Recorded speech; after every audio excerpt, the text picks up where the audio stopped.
welcome. I'm here with Eyal Lasker, who is the founder and CEO of Flexspace. And I asked Eyal to come on because I'm doing a series about basically about profitability for co-working spaces, which I'm passionate about, and sort of this idea that I want to make sure operators understand, which is that you 60 to 70% of your revenue is going to come from workspace, meaning offices basically.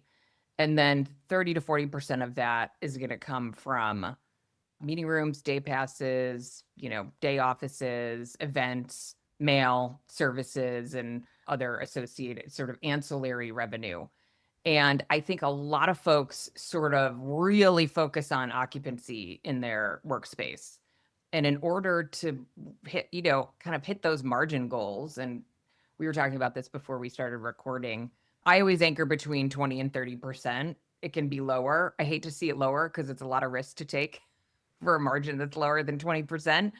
It's rare that it's higher, but it can be. And if it's higher, it's because people do really well on the workspace, they do really well on their pricing, and they're selling a lot of other products and services. So I asked Eyal to come on and just kind of talk about. I have to think you have a lot of insights. You've been doing this for 5 years now, does that seem crazy to you? That's what your LinkedIn says anyway.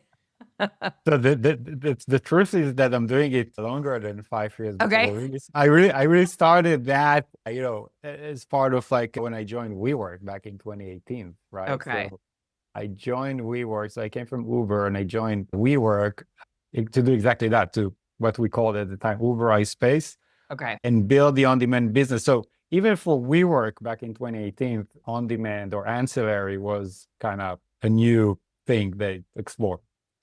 Oh, interesting. Okay. So that was kind of your specialty, and that's what you were there to do. So you've been thinking about this for a long time. Okay, A good. long time, maybe too long. Okay. So I want, tell me certainly in your words, what the goal is of FlexSpace. Like, what is the platform? How does it work? What's the benefit an operator is supposed to see from being on it? Yeah, so what we realized back then is that space was not being transacted as like an e-commerce online way to shop, right? It was primarily offline, right? Where the primary call to action on every website for every operator is book a tour, right? Come tour our space, right? And then all the good things will happen, which is true. Only that with FlexSpace, we built an e-commerce platform that actually allows you to search, book, and transact with your space, right? So to actually reverse kind of the unit economics, where someone is coming, the people that are coming to your space are actually paying to come to your space, right? Where so instead of you chasing them through ads and marketing campaign and all of that, right, and spend money to drive someone to come tour the space and visit your space, now with an e-commerce platform, right, where you can actually find and book day passes, meeting rooms, you have it, right? Now your customers is actually paying you, and then you get them into the space, which one is great just from the single transaction of like creating this additional revenue layer, and obviously with a tremendous margin on that transaction. But second, now you have a person in your space with an opportunity to upsell them to other products. Is that so? I hadn't thought a lot about that because I'm so focused on like that, additional 30 to 40% revenue. Is that common? And I don't know if you have insight into that, like conversion from day pass sort of transactional user to member. Yeah. So it's a funnel, right? And then we also need kind of to look at the segments of people that are using your space or using your on-demand products. Obviously, if it's like a transient person that is on Yeah. the go, is traveling, and just looking for a touchdown space to take a meeting, probably not, right? But if it's someone from your local community, right, then absolutely. Yep. No, I like the way you're framing that. Like you're getting paid to give a tour, essentially, get people into the space. I mean, I think of that like for Facebook ads, people will talk about having, what do they call it? Like the little baby offer just to pay for your ads. I never thought about that in terms of Google because people are actively searching already. You just need to let them transact and pay you to come in. So Yeah, and then even we see it even more with like enterprise customers, right? Because those are the ones Yep. that you really want to drive them to book your meeting rooms, right? Because, the budget is there, the willingness to pay, all of those things. And now think about it that you're driving, corporates and enterprise customers into your space, right? Now, if you give them like a great hospitality experience, overall experience, now you have a lead. Yeah. Yeah. Who may have only been aware through their corporation of bigger operators, like national operators. Because you have, I mean, the industry is very long tail, right? Like lots of small independent operators, a few bigger players, and you have kind of the full range on your platform. I have a woman I work with who's in Clovis, New Mexico, and even she says she got a lift when she, because I was like, really? Should you be paying for flex space? And she's like, yep, I have an ROI. She said she gets lifts in her meeting rooms. And tell me, maybe you have some data on this. Intuitively, okay, small market, and maybe she's kind of an anomaly, so we can go in a different direction if this is a Yeah. bad example. But like just intuitively you sort of think, okay, she's like one of the very few places in Clovis where you can book a meeting room. So even if her and I don't I think she was on one of the space management platforms and it's just a little difficult. The navigation's not great. It's kind of hidden. It's one of those like you go to a page and like every possible option's on there and you got to find. So but she's like the only one. So aren't consumers willing to just put up with it? Like why is it that a user would see a bump by using FlexSpace? Yeah, well, we just make it easy, right? We make it easy and straightforward to get the value that you're seeking, right? I mean, yeah, we're saying, yes, will they be able to put up with everything? It's 2026. People have option, right? Even maybe, I don't know, again, maybe that's one location Yeah. and there's no one else around, but still, right? It also becomes part of your brand, right? If you make it so difficult and it's so clunky, it also does not reflect well on how people perceive you. Because if you think about it, most people today start their discovery journey online. So if you don't put your best foot forward, right, then why should someone, transact with your space or let alone book a tour at your space, right? You're becoming less interesting. One other thing that we're seeing and something that we're trying to push hard in the industry is to convert or to transform your website from a catalog into an e-commerce platform, into something that you can interact with, right? So, we see there's like so much content of how great we are and all the features that we have and all the different products. But We hey, have high-speed Wi-Fi. No way. Yep. I mean, get me to the value. I don't have a lot of time, right? I Yep. just need to book whatever the thing is that I'm looking for. Just make it easy for me, and then that's how you see increased conversion. You see a revenue lift. You see more positive reviews, and overall higher engagement. Yeah. I mean, I think I always like to see operators with a marketing background because I think they're already a step ahead because you have to be a good marketer to be in it's a customer acquisition business. Your platform helps you acquire customers or convert customers, I guess. It's not an acquisition business. To your point, their website has to do a lot of that work. And I think a lot of operators just don't know how to evaluate. And then they are too busy and they're not. I look at websites all the time. I'm like, so you'd like to sell mail? Where is it? Yeah, I exactly. can't find it. Oh, it's hidden under this thing, and there's not really a landing page, and there's no SEO. How are you selling mail or meeting rooms or anything like that? And so I also want to make a point. Your platform is a conversion tool. It doesn't drive traffic, except that you are doing a lot of work around retargeting and trying to sort of increase the lifetime value of the customer. Can you talk about that a little bit? Yeah. So, okay. So think about your website as a funnel, right? If you have like, X number of people that are hitting your website, the first thing that we are working to do is to identify those website visitors into people that we can capture their name or their email and convert them into leads. right? Even before like all the way down to the transaction. Even just that you're able to push or to identify more of your website traffic into your CRM, huge, right? So that's number one, right? And we have different techniques that we are doing that. Now, right, it's not just an anonymous browser that is kind of growing through your website. It's someone that you can, as you mentioned, right, retarget, which we are doing as well. So at the end of the day, it's a math problem, right? So how you identify more of your browser into and convert them into leads, then those leads into first-time buyers, and the first-time buyers into repeat buyers. Okay. Now, once you have the technology in place, this becomes a powerful flywheel that is working for you 24/7. You don't need to do anything, right? Just to keep on pushing more or bringing more traffic into the website, and then technology will take care of the rest. It's very powerful because those second-time buyers, right, those repeat buyers will spend more and will return more often, right? So if you are able to get someone to come back to your space, it's a very powerful, you're getting a very powerful customer with a strong lifetime value. So once So you you are have able to, data that shows that repeat customers spend more. 100%, Okay. 100%, they spend more. The more they come, you'll see that the frequency of their visits are coming shorter and shorter.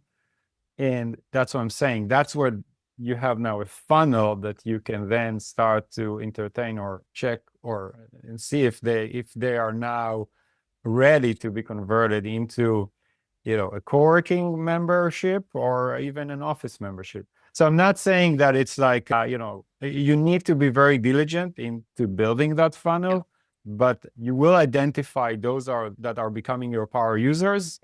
And for them, even on the monetary value, it actually makes more sense to become members. Yeah, totally. If to your point, if they're just power users, if you're running if your office occupancy is 95%, you might be happy to leave them as power users of, full price meeting rooms. And Yeah. that is a segment that is worth, trying to attract. And those insights around, what they're spending and how often they're coming back, not that easy to get. When people hit your website, you don't usually know who they are. They're totally anonymous until they book a tour or, actually buy something. So being able to capture data on who they are and get them into your CRM to market to, or to use that as retargeting, which most, yeah. So your platform does some of that as part of the Correct. overall service. Yeah, correct. And that's how we are able to continue monetize on your existing traffic, as well as making sure that you monetize on the new traffic.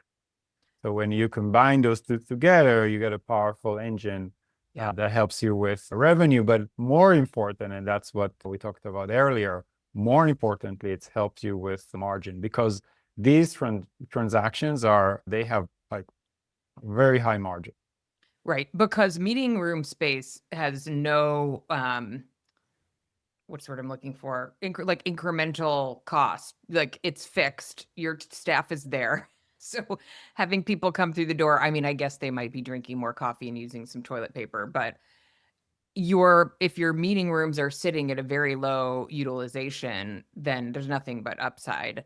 And and we do this analysis with every one of our customers and prospects. But I always ask this question: what do you think is your meeting room utilization across members, non-members, right?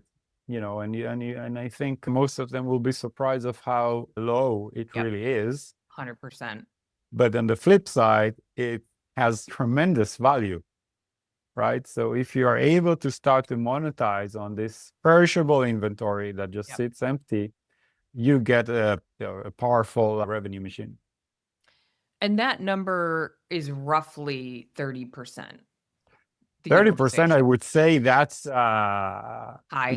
that's on the higher end. Yep. Yep. And I was going to ask you this number because somebody asked me this the other day. Is that member and non-member utilization? Okay. Member and non-member. Yeah. Yeah. We Which could hope. put, Yeah. oh, I was just going to say, I could put a vote in there for not making meeting rooms too cheap for your members. because Yeah. utilization is low, and so you want to be monetizing that space as much as possible. If you have members kind of overusing that space, you don't have the upside. You have to have meeting rooms. Like, to some extent, you can always, if a meeting room's underperforming, you could make it an office and just sell it for a fixed price. But you can't do that across the board. You have to have meeting rooms. And, we also see, I mean, at all of the conferences, Liquid Space and some of the other platforms, they show, and you may have this data too, sort of post pandemic, the hockey stick is really on demand. It's not office space. And, the price per square foot's not moving incredibly much in most markets. So, you're kind of capped in terms of what you can sell in terms of your office space, and can nudge pricing up, but your opportunities in those meeting rooms. And I think, sometimes leaning in a little bit on the risk on those, like the size, 20-person meeting rooms. And I know one of the things I really loved initially, your platform allows you to sort of put a diagram up and let people see, like, oh, this is what the room would look like if it was configured in this way. I have a group who has a training room, and it's like, well, if people can visualize it, then they'll do e-commerce on a training room.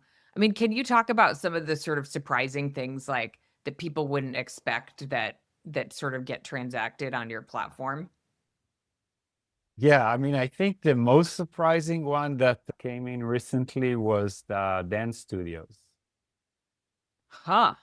Yeah, yeah, which So is, kind of. how does that get booked though? Like, that's like non-class bookings? Like, people want to book like a spot in a studio, or what, or a class? What is that? Yeah, yeah, yeah. That will be like, yeah, exactly that. Like dance classes that, so, if you have a group of students or anything of that nature and you're looking for a spot to have a workshop or an ongoing or recurring, Mhm. so yeah, that's, So a that's dance some, studio, if they don't have classes from 12 to 3, could put that inventory up, and then people can kind of book it. Yeah, that's interesting.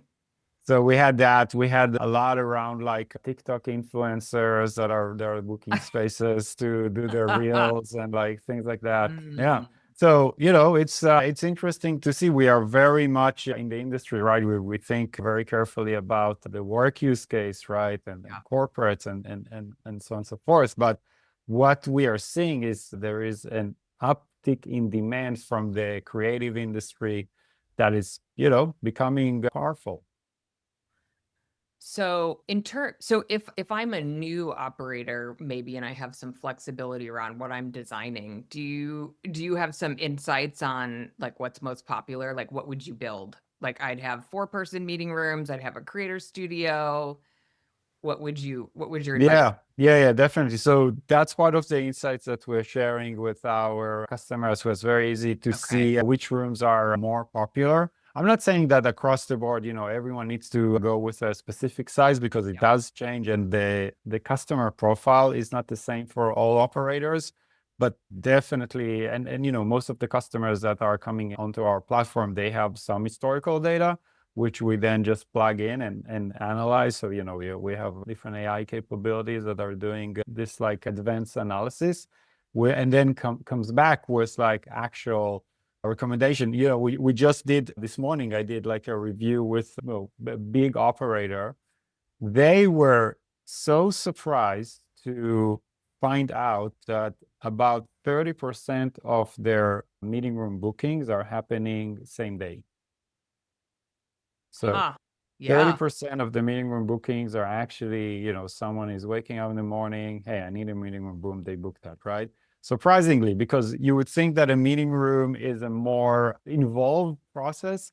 So so if you double click on that, then you realize that these will be the smaller rooms, right? The smaller rooms, someone needs like maybe to do an interview or so smaller groups. But when you look at the larger capacities, 6 to 15 people, then you'll start to see lead time of about 7 to 14 days, right? And the bigger the room, obviously, the more planning it requires.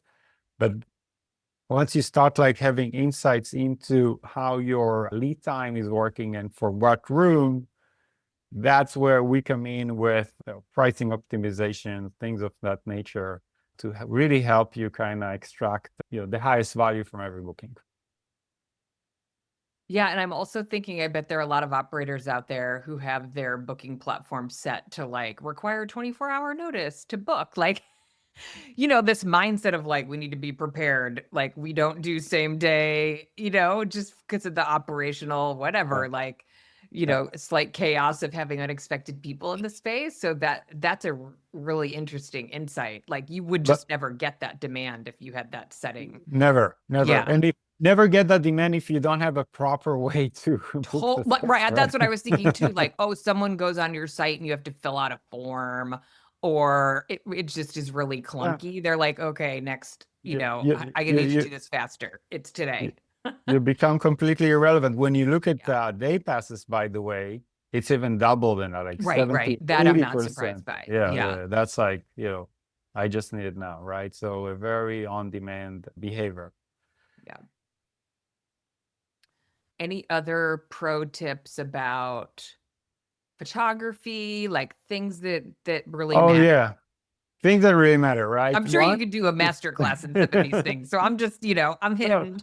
I, yeah, I mean, don't treat those meeting rooms as a second-class citizen, right? Sometimes, it's just like, why would I want to book this space, right? If this is what, how, this is what you're giving me, if this is how what you're showing me, right? So if you're serious about this as part of your business, please, make sure you have the right product, take the right photography, have the right information there, because we browse and we book based on what we see, right? And Yeah. if you don't show me what it is, or if you show me some, like some like a generic Like a photo stock of photo of, like a yeah. stock photo, that won't go very far. Yeah, I think sometimes maybe it's that operators sort of put their teams in charge and teams make funny decisions about photography assets. I mean, I'll see people post like a 4-person meeting room and the table is clearly not going to hold 4 laptops. Uh, uh, Just like those things where you're like, there's something wrong here. What is it? Oh, the table's weirdly small. It's like, or it says it's an 8-person room, but there's only 6 chairs.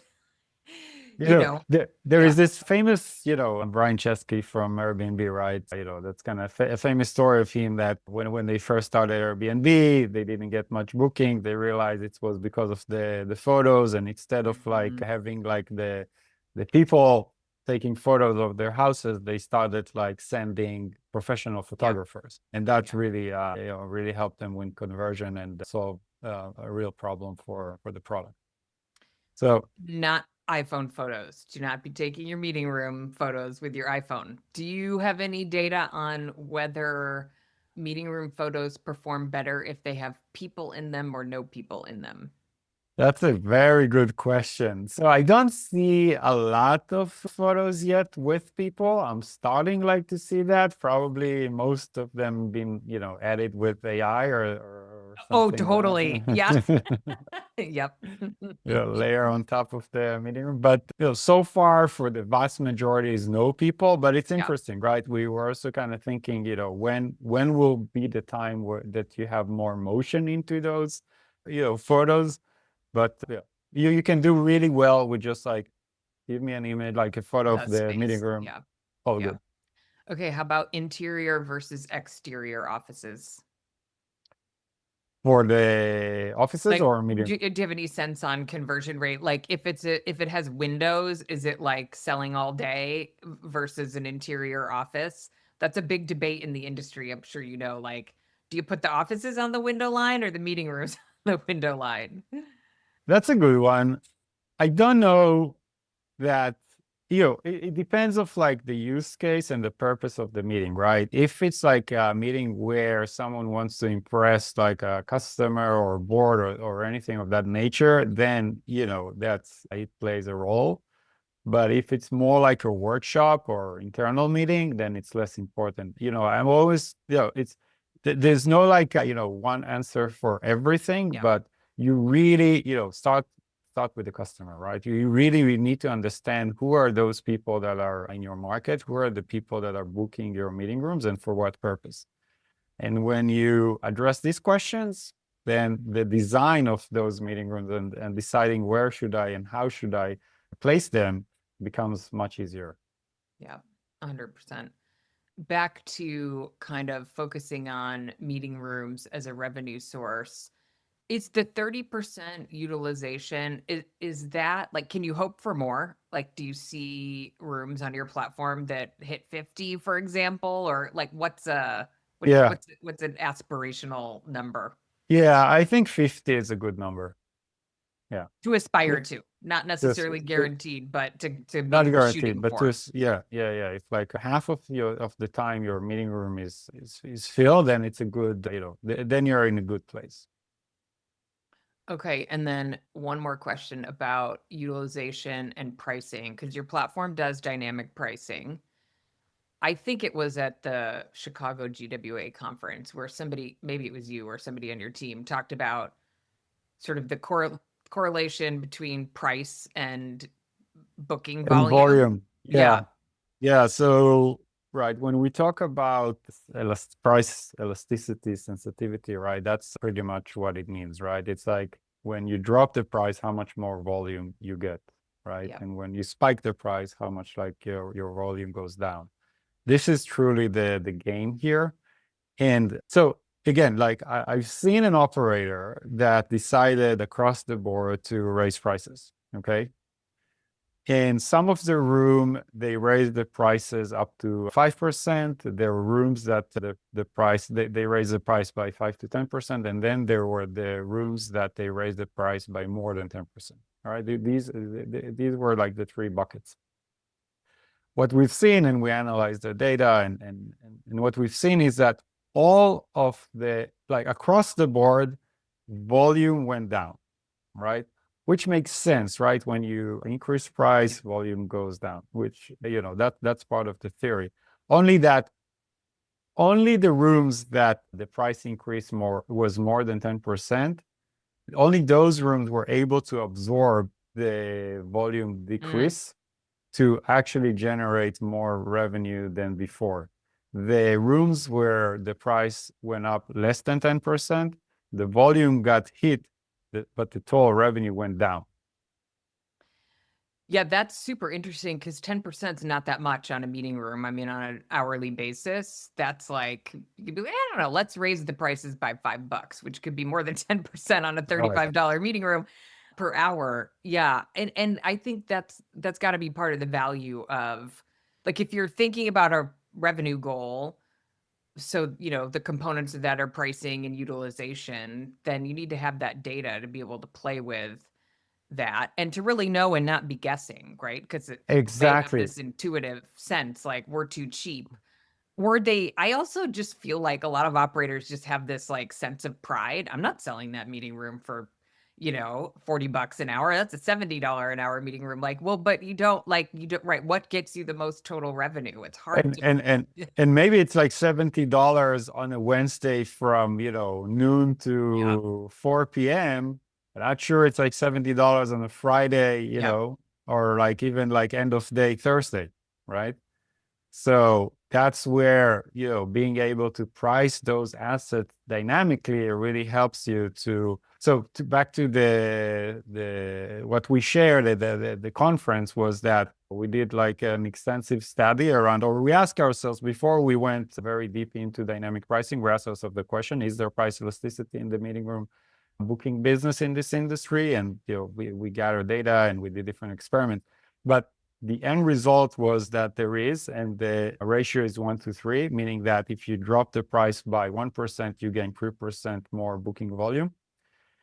And that's the delicate dance that you need to do around your prices in order to make sure that regardless if you change the price up or down, you get like the volume impact that will actually make you more money and not vice versa, right? yep, So sometimes when you start playing with prices, you can also take a hit on your revenue and not like increase profit. yep, 100%. Um, what I'll, else? Oh, yeah, No, go I'll ahead. say even more than that, and that's another thing that we've been seeing is, they're like some operators are saying, okay, Mondays and Fridays are the shoulder days. I'll just like, cut prices on those Yep. days and I have my base price on Tuesday to Thursday, which, you know, sounds like a reasonable strategy. Only when you kind of dig deeper, you understand that there are different trends throughout the year, throughout seasonality, throughout different like events that are happening in the market. Where sometimes when you like across the board just lower the price on Mondays and Fridays, you will lose potential revenue where you actually have the demand that is spiking in specific weeks of the year, and then you're just giving your product for less than what it's worth. Yep. And that can be very market specific. I'm thinking about tourist traffic and, I mean, all sorts of things can impact events in the, so, I mean, without the data, you're just guessing. Yeah, Yeah. you're running blind. Truthfully, Yeah. you're running blind. Yeah. And Okay. So without picking on space management platforms, why can't I just, let people book through my space management platform? Why do I need a special platform? yeah, so there's an ongoing debate, right? Is it like all in one or best of breed, right? There's kind of this, our stance on that is whatever you decide, right? Make sure you optimize for the outcome and not for the feature set, right? No one cares, what, specific feature you've built. I think where we need to put our focus is back to the woman you mentioned is do I get my return on investment, right? And how much is my return on investment? So as long as you ask this question and you do this calculation, then regardless if it's like, all in one or a specialized platform, whatever you decide to go with, make sure the ROI is there. And that the data is there so that you have the That you insight. can actually calculate it, right? Yeah.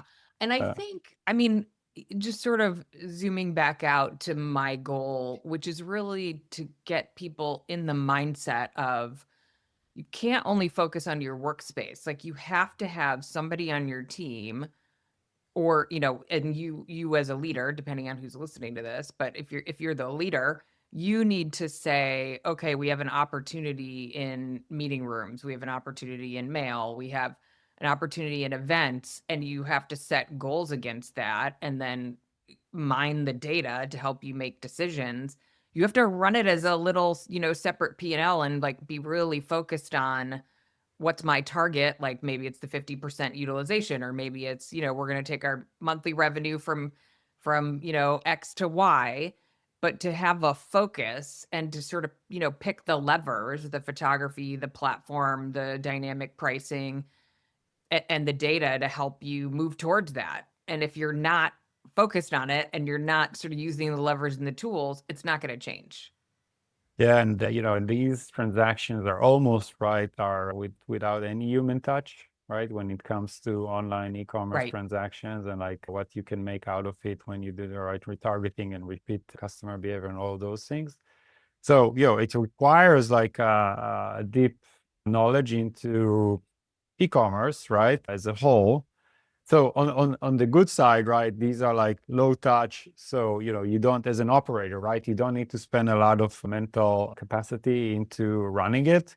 Once you get it into good shape, it will just run on its own. And, the platform will make the optimization. Obviously, AI today is like it has a huge upside in continuous learning and making updates and understanding what's working and what's not. And so you do get this like a revenue stream that is also almost like working for you 24/7, right? Without needing to spend much cycles. And then you can, make sure that you focus on your operation, hospitality, on the things that are happening on the ground. So, an operating system is there to help you operate a space, but when it comes to revenue optimization, revenue per square footage, then, sometimes you need a different tool. Yeah, 100%. And just sort of back to the sort of breadth of the platform. I mean, people will do mail, they'll do day offices, day passes. I had pinged you about a client that I work with who has stunning, she just is really beautifully designed boutique space in a major US market. And she just didn't have, her website was not converting. Her photos are beautiful, and she's in a market where there's a lot of demand for event space and meeting room, and she just wasn't converting enough of it. And I was like, you have got to look at a couple of platforms. You need to pick Yeah. one. You have to do it. I was, like really hounding her, and she's, got on your platform, and I, see her, her close rates, and, I looked at the revenue, and I was like, wow. I mean, it was really, really impactful. So I Yeah. I think, mean, yeah. So there's a they, range of things, because theirs happen to be events, which you may not think people transact online, and the self-service nature of that too. Like what I see in their CRM is like, sometimes, when there's manual, interfacing, it's just like so much back and forth, and the community manager slows the process down because she's busy, and people just want to know, like, is it available? Can I get the dates? What's the configuration? And like, you can just do it online, and someone can, in one sitting, yeah. do it instead of all this back and forth with the community manager. And I think, again, I'm going on a little bit of a tangent here, but, my original point was event space doing well, and maybe people think, to one of your earlier points, you got to come into the space for that.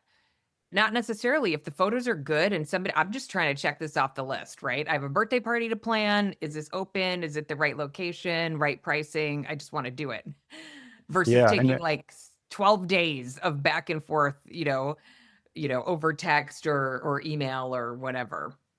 And event spaces, we're seeing a great lift in event spaces across the board. So definitely something that is picking up in 26 for sure, which is great, right? Because these are like larger ticket values, but also usually it can be after hours, right? So not only Yeah. now that you're able to capture more per square footage on your opening hours, now you also have this off hours Yeah. revenue engine. So event spaces are fantastic. With that, some of it we allow like an instant transaction, some of it where the price point, might be too high, we allow for like a way to qualify the lead and then contact the people on the ground. Different ways to do that, but I would say that the event spaces, you have the space, right? And some of them are really, really nice. Yeah. And people are in the market to rent those for different types of activities. And then you have like you mentioned that earlier, right? We have like the option where you can actually select the layout and understand how things are looking and what can I do. And that really helps. Yeah. Okay. Anything I haven't mentioned or asked about that you feel like is important?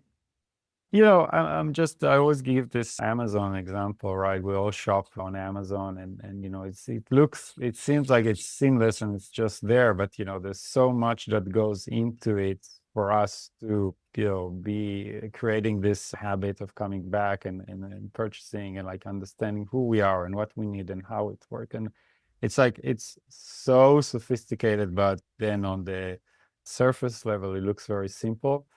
So building simplicity it's a very hard thing to do that requires a lot of effort and attention. But once you have this like simple interface, that's what will help you convert and get people back.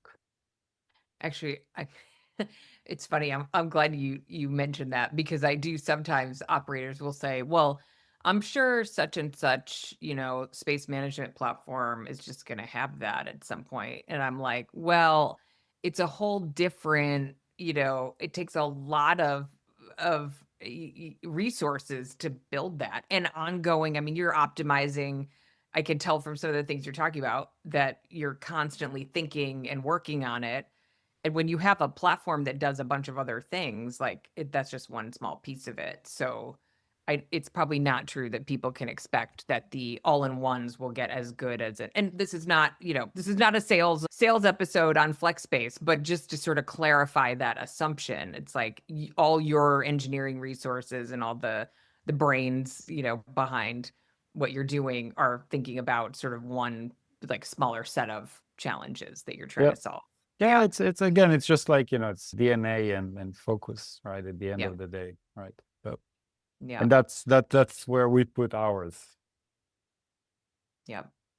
Love it. Yeah. I love that this is such a great tool for operators. What other, outside of co-working and dance studios, are there any other verticals you're focusing on? So again, back to focus, right? We believe there's still so much to do and to unravel, and like in our co-working industry, and Yeah. we're still in the very, very early. It's just the beginning. So this is our focus. We're not looking to branch into other verticals. Just keep our focus and keep executing. Nice. Will we see you in Denver for the GWA Of conference? course. I know I missed Juicy in New York, and I feel like there's like this hole in everybody. Yeah. So yeah, I'm really looking forward to Denver. I will be there as well. Yeah. Yeah.